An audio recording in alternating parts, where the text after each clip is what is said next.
To our distinguished guests, families, staff, and students, I would like to welcome you to our 25th year anniversary celebration of Wilder Middle School.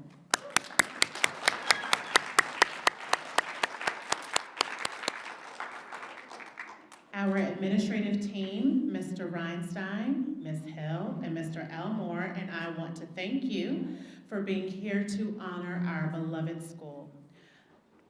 Visitors, I hope that you enjoyed walking our building and touring the classrooms to truly witness our engaging lessons, friendly students, and our fantastic teachers.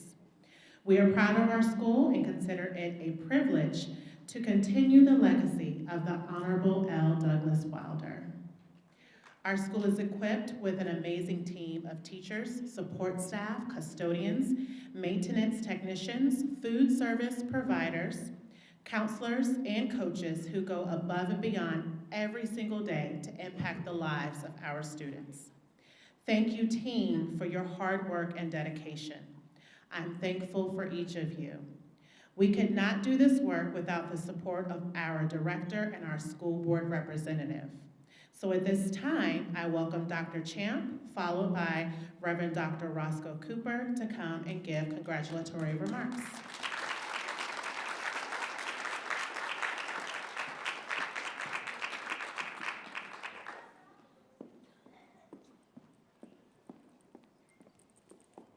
Good morning, everyone. To our former governor of Virginia, the Honorable L. Douglas Wilder, Reverend Cooper, our Fairfield District Board Representative, former principals, Wilder Middle School administration, students, staff, families, and guests. I bring you greetings on behalf of Henrico County Public Schools, and I'm honored to stand before you on this momentous occasion as a former principal of Wilder Middle School and as your Director of Middle School Education.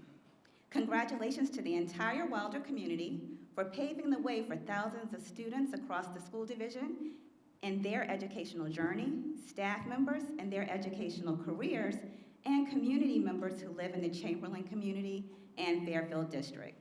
The experience I gained from working directly with this school community were instrumental to my growth as a leader and a learner, and the memories will be everlasting. Congratulations again for 25 years of serving the Wilder community.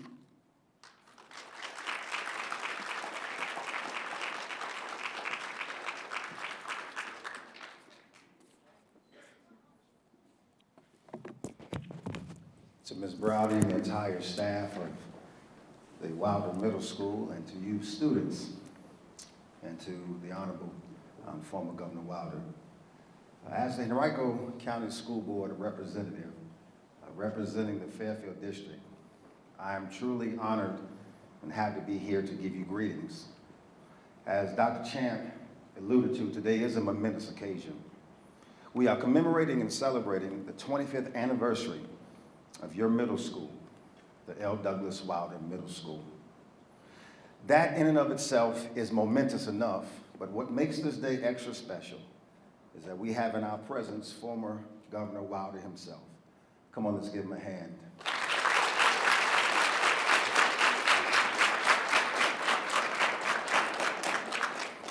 The date was January 13th, 1990, when the grandson of slaves, L. Douglas Wilder, Lawrence, was sworn in as governor of Virginia, the former capital of the Confederacy.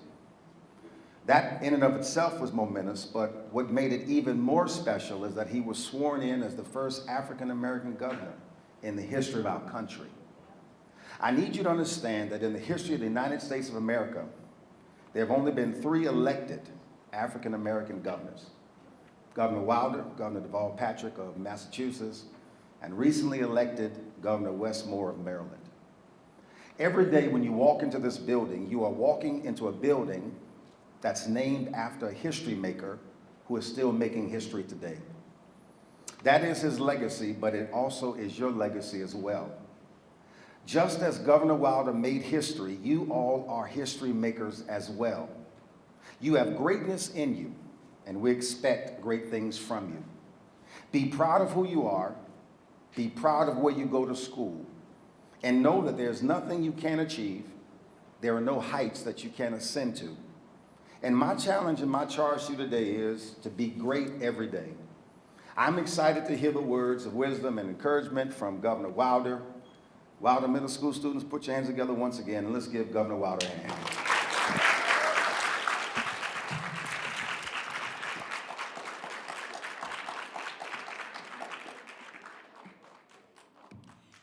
Thank you, Dr. Champ and Reverend Dr. Cooper. Now we will enjoy a musical selection by the WMS Chorus under the direction of Miss Amber Hughes.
Thank you so much, Ms. Hughes and beautiful chorus. Let's give them another round of applause.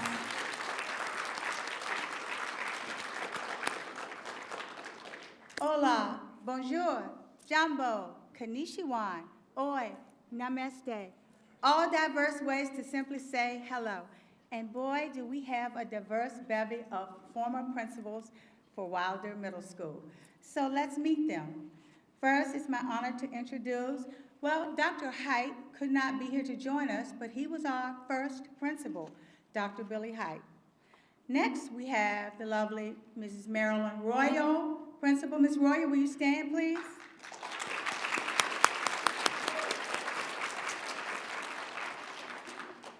And we have the wonderful Miss Christy Forrest. Ms. Forrest, please stand.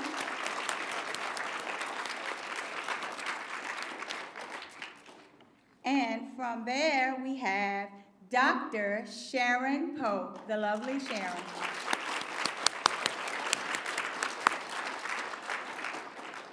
From Mrs. Pope, we moved on to Mr. Solomon Wilder Jefferson.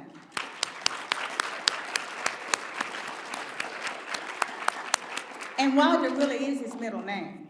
Okay.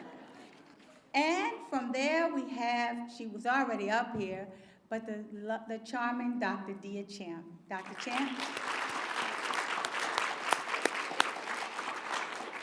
Which leads us to the beautiful, charming, and wonderful Mrs. Erica Broudy, our current principal.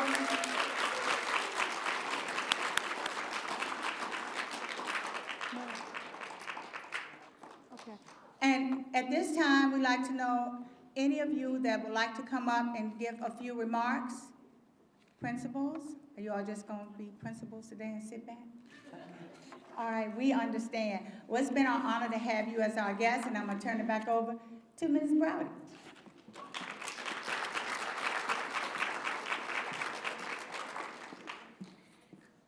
Thank you, Ms. Hill. It is my honor to share a biography of our keynote speaker. The Honorable Lawrence Douglas Wilder was born on January 17th in the Churchill neighborhood of Richmond, Virginia. He is the son of Beulah Olive Richards and Robert Judson Wilder. He is the grandson of slaves, his paternal grandparents having been enslaved in Goochland County. The seventh of 8 brothers and sisters, Wilder was named for the African-American writers Paul Laurence Dunbar and Frederick Douglass. He graduated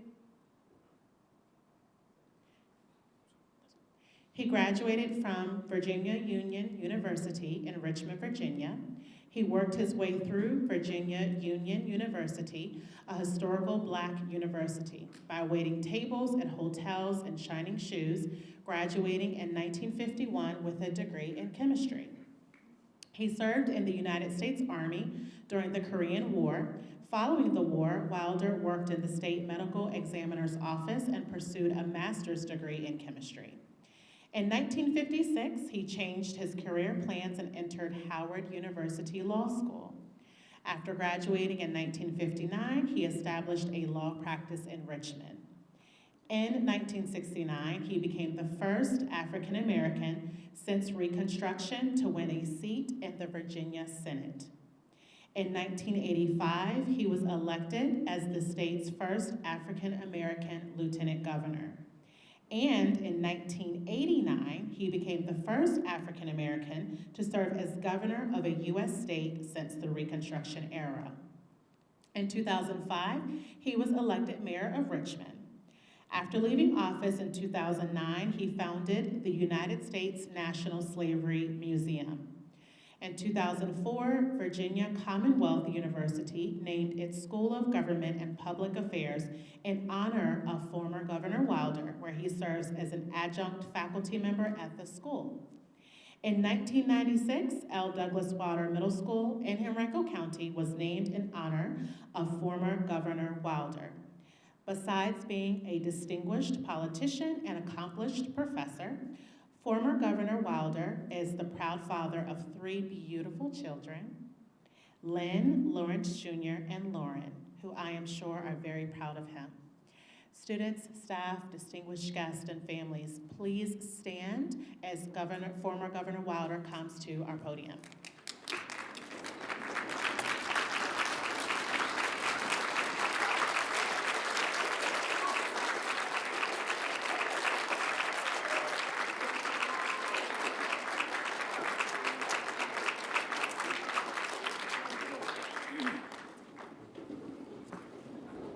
Wow. That was quite a bit. And I can't thank you enough, Ms. Broudy, for those very fine and kind and humbling remarks. It's good. I saw something this morning when I had occasion to visit some of the classrooms. I saw myself, quite frankly, because it was at this age that I started thinking that I could do anything I wanted to do. My mother had told me that. You can be anything you want to be. I said, really? Yeah. And so I saw that this morning with the students, when I looked into their eyes, when I had occasion to talk with some of them, I could see that determination. And that was just about where I was when I thought I could do some things. My oldest sister was a school teacher, and my mother believed dearly in education. And all of us were committed to education. And in listening to Ms. Broudy's introduction, you heard her say the things that involved my life. And I was talking with some of the students this morning relative to mathematics and science. And my degree was chemistry. And some say I'm still a frustrated chemist. But my heart was not in it at all. I majored in chemistry because everybody said, well, you should be a doctor or such. And I said, well, that's right. I think I will. So you have to major in a science course if you're going to be a doctor. And that stayed with me for a while. My grades were not what they should have been anyway, because I had started college at 16, and I found some other things that I had great interest in. And y'all know what that is.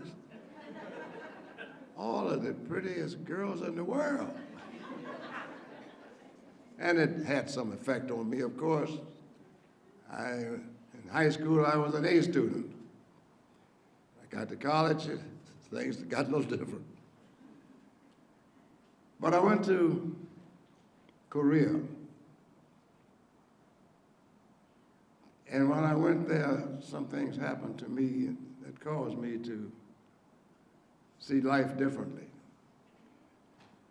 I did wait tables at John Marshall Hotel when I was in school at Virginia Union. And I would go down, I would sit there and listen to the speakers who would come and talk to the audiences.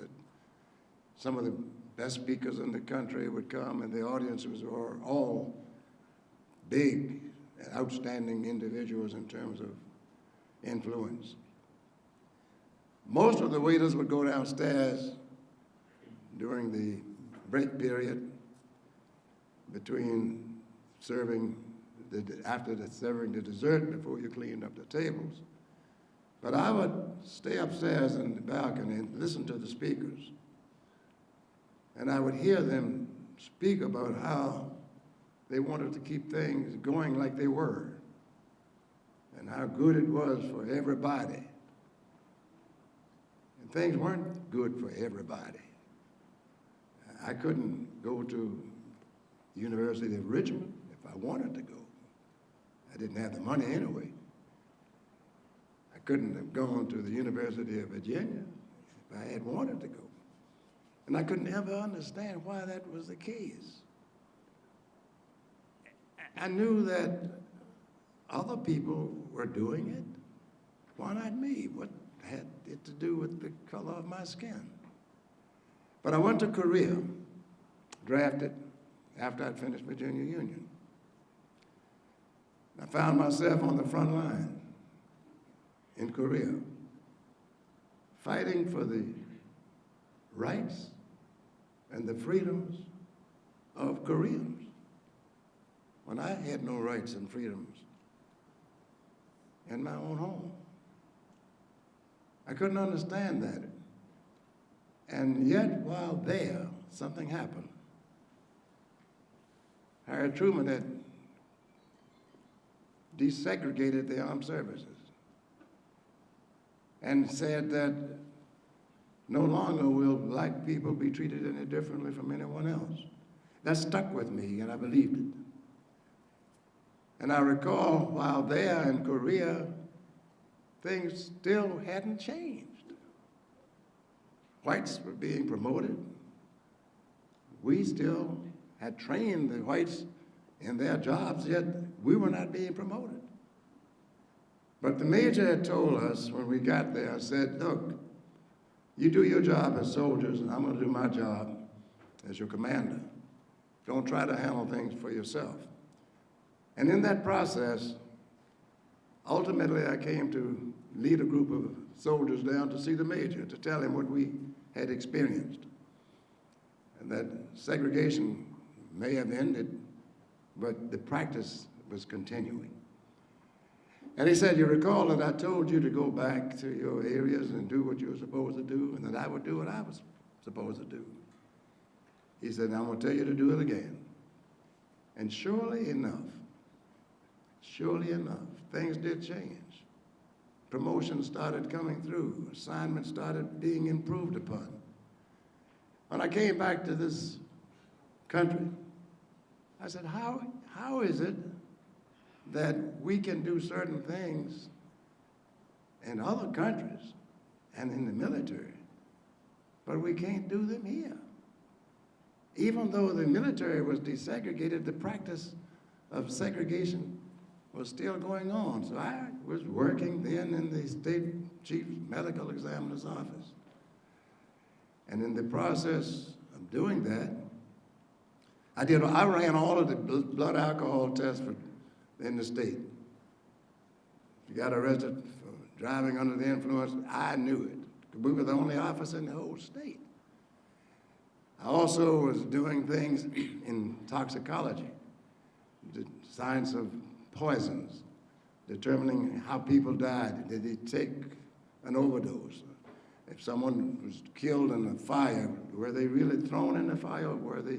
And it was very fascinating and interesting, but it didn't really grab me. And then sure enough, Brown versus Board of Education decision came down, 1954. And I said, my goodness, you mean this country has finally decided that separate but equal is not the law? And that we are going to have an integrated society, an integrated community? I can't stay in science. I've got to go to law school. And I went to law school. And at the time I went to the law school, they would allow one black person a year to pass the bar, if any. And someone told me, well, you can't make it. I said, why is that? They said, well, they're only going to allow one black person to pass. I said, I'll have to be that one. And unfortunately, I was the only one when I passed the bar. Yes, all right. Same thing happened with Henry Marsh. My classmate at Howard, he took the bar a year later. He was the only person of color to pass the bar. And that practice went on and on and on. And so when I went to law school, the thing that really grabbed me at law school was our professors told us, when you finish law school, go back to your communities and work in your communities. Improve upon the communities. The people need you. They need to hear from you. They need to see what you can do. And I saw that this morning when I went to these classes and saw these students and chatted with them and talked with them. I saw it in their eyes. Many of you don't know what you want to do now. Don't worry about that. But you will be successful in whatever you put your hearts and minds to. That's the only thing you need to be concerned with, that you will persist until you succeed, because you were not delivered in this world in defeatism. You were chosen to be an individual, a human, a person that has sway over all other things on earth. You are human. And today, that leadership is so desperately needed at every level. Dr. Cooper, I don't have to tell you, knowing that you've been involved in the political structure yourself, you know how difficult it is to get people to go along with you, with your ideas, but don't pay any attention with that. It took me 8 years as a state senator to get the Martin Luther King holiday bill passed in Virginia. 8 years. I'd get it passed in the Senate where I was, the House would kill it. I'd get it passed in the House and the Senate, or two, the governor would veto it. 2 governors vetoed the Martin Luther King holiday bill. But guess what? There is a Martin Luther King holiday bill today. Don't let anyone tell you what you can't do. Some of your best friends will tell you that. Oh, you can't do such and such a thing. You say, okay, friend, fine, thank you. Say, where are you going? Away from you. Pay no attention to the negatives. People will look at you and tell you what you can do by looking at you. No, how do you know what's in me? How do you know what breathes in me? How do you know what my blood says to me to be, and the blood that flows through my veins from my parents? And that's another thing. You never can escape the need for parenting and the need for a home life, believing in those people who are going to be there with you when you slip up, when you fall, when you make a mistake. A mistake isn't permanent. Forgiveness is. And don't believe you can't achieve. You can do anything you want to be. Anything you want to do, you can do it. And I can't tell you how proud I am to be here with you this morning. 25 years. I recall when I first came here and spoke with the students, spoke with the teachers, spoke with the people, the administrators, and the commitments that were made. And I look at your ages, and to see these are the times when it's so important to have that commitment to perfection, the commitment to doing it.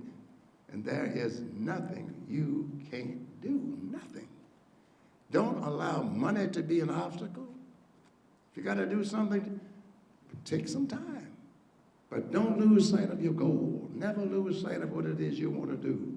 And what is it that you want to do more than anything else? Not being a doctor or a lawyer or a dentist or a teacher or an engineer. You want to be successful, whatever that is. Be successful to the extent of making a difference in the lives of other people as well as in yourself. I've been very fortunate, and I'm proud to have so many opportunities that have been afforded me. And I look to see this school, and I can't tell you how proud I am of the school, of the way it's been handled through the years, of the conduct, of its rankings, and we follow all of that. And the opportunities that you still extend to make certain that you are involved with perfecting the purposes and the opportunities for young people, because you can do it. I would say this: that what I saw and what I see with you is so important. I had an occasion to speak the other day to a group, and I had another occasion to write something that was somewhat critical. And I never stopped doing that. Always be in a position to demand what is right and criticize what is wrong. Don't go along to get along. Don't let anyone tell you, well, you've got to. I don't have to do anything but what I want to do. And it's going to be the right thing if I choose it to be.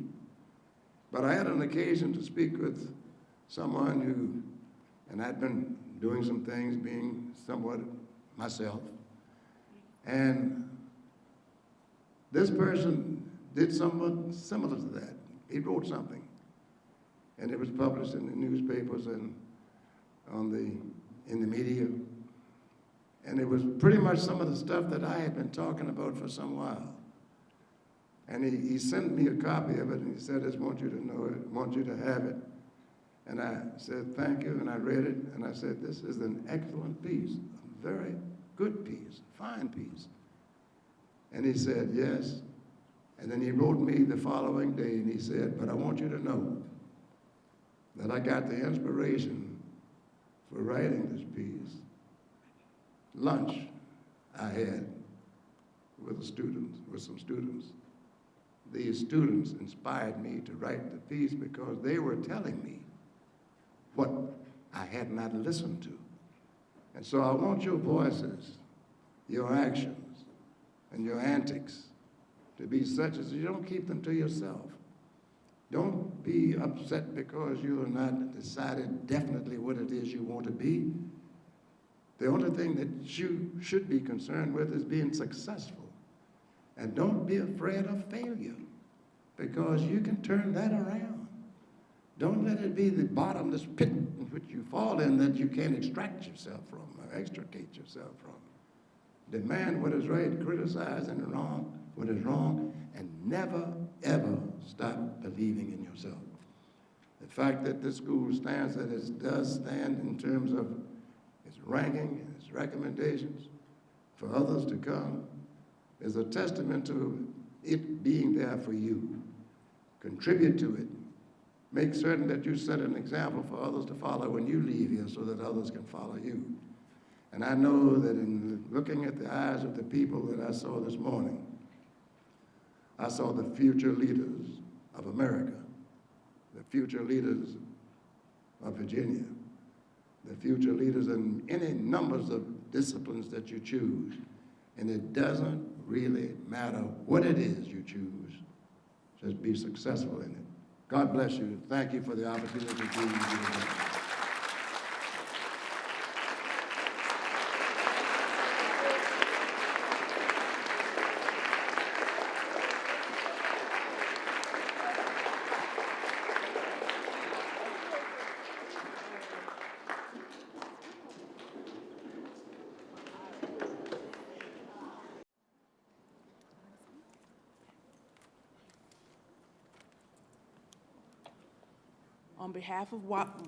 On behalf of Wilder Middle School and celebrating the honor of the 25th anniversary and Governor L. Douglas Wilder, I have created a commission of a painting of you. The last painting that was created was in 1989, and this one is now in 2022. So this is in honor of you.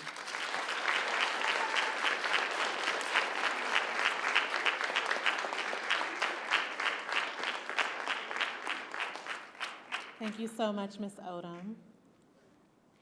Thank you to everyone for joining us today to take part in this celebration.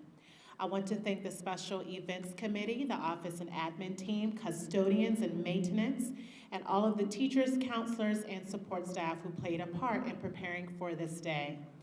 The building and the people in it are truly amazing. To our former principals, thank you all for paving the way for me to continue to do your work. I wish you all the very best, and I want you to know that the door is always open to each and every one of you. Everyone have a wonderful, restful Thanksgiving holiday.